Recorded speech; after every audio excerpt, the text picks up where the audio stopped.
Welcome to this week's episode of Medieval Cooking. I'm Marte. And I'm Morgan. And I'm Kaylee. In the first part of our show, Morgan will be describing a peasant meal and a peasant diet. Today I'll be making porridge, which was a staple in the peasants' diet. We obviously can't make it as they did back then because we don't have an open fire. But first we're going to take 2 cups of water, bring it to a boil.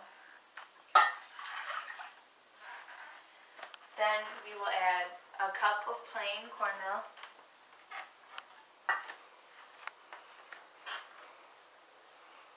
And just stir it and then let it cook for about 15 minutes. So while it's cooking, we're going to cut to a commercial. Dear God, please, just give me some shoes for my cold feet. Little boy, today is your lucky day. These shoes will give you the ability to run faster, jump higher, and keep your feet warm. But what are these glorious shoes called? These great shoes are called Nike.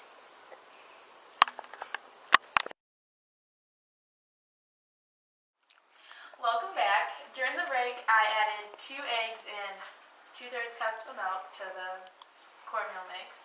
The peasants couldn't afford to put any extra spices in it to make it taste better.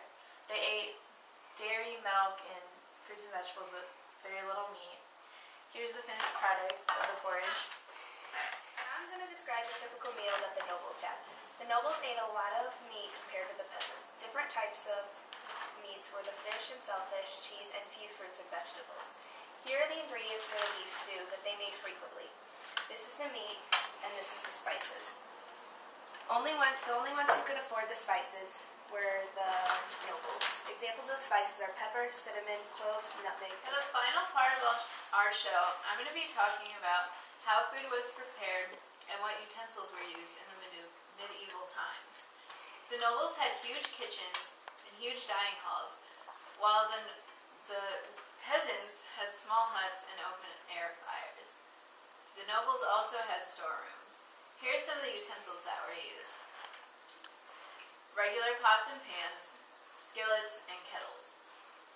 The interesting thing is how food was eaten, because no forks were not invented yet. So most people used spoons and knives and even bread to eat their food. Thank you for joining us today.